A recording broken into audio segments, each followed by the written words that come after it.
It was a Sunday afternoon, and I didn't have much on my plate.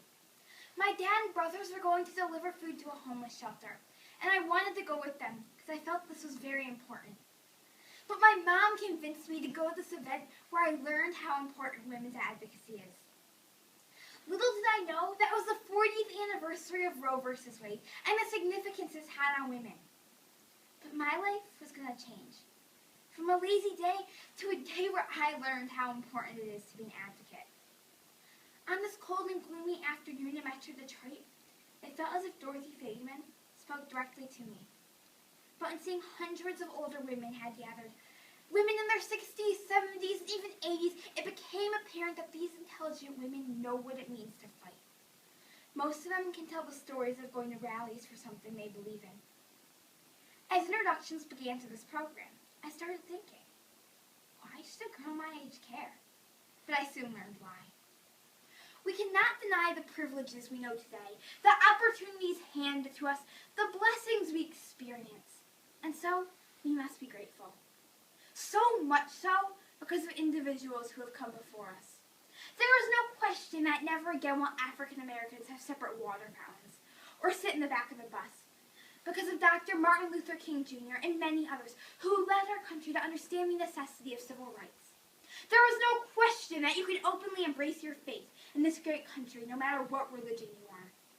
There is no question that women can work, can vote, can serve in our military. These realities exist because of individuals who fought to make our world just.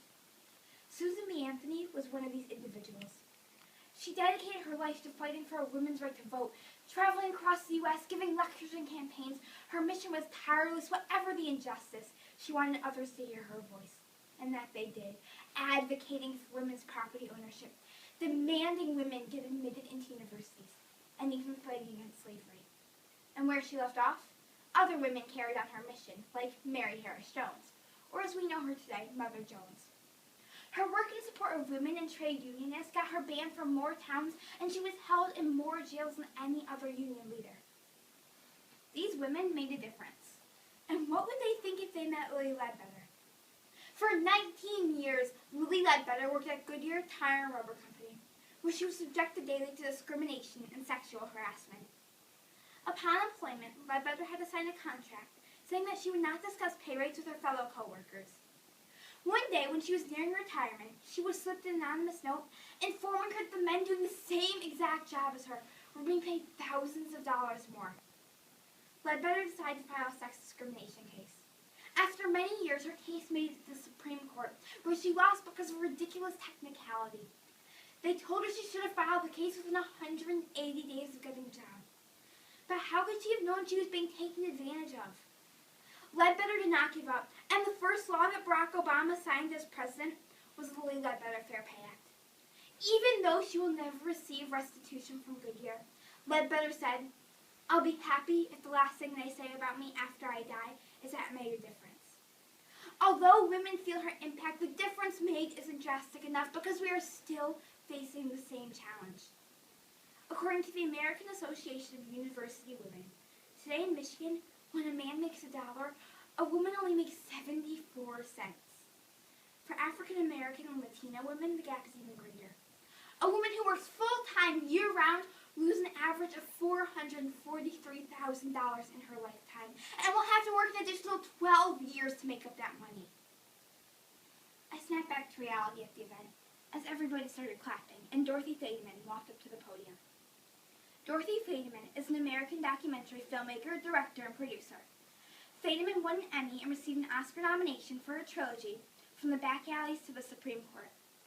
Fadiman was an ordinary college student where she got pregnant and everything changed. Unfortunately for Fadiman, the only way to terminate the pregnancy was to get a back alley abortion.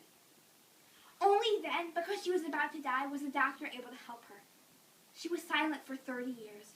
But when it looked like President George H.W. Bush was going to be able to stack the Supreme Court to overturn Roe v. Wade, she realized that those who had survived the back alley days had to speak out.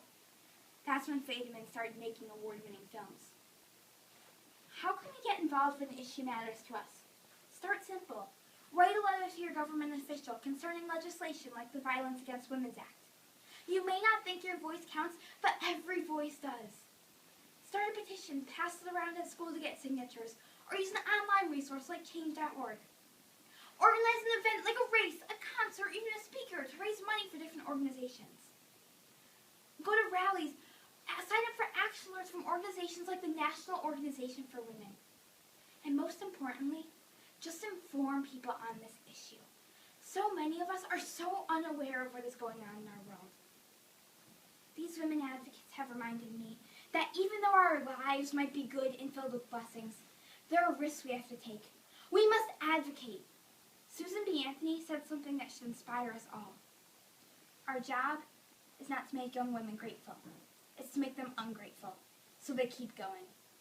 Sometimes we must get a little dirty and be willing to give up some of our comforts in order to move our world forward. I think about those who have marched in Washington, D.C. for something they believe in, and I'm compelled to ask, what have I done? Even though my life as a woman is filled with greater opportunities than my grandmother's and even more than my mother's, there is still so much for which we need to fight. If only we could have been there for Faye 40 years ago. But my pledge, my promise, is that my generation will be there for others like her, who need our strength, who need our voice. So we must stand up and show support for those whose rights have been challenged. Because if we don't, then who knows what will happen in years to come.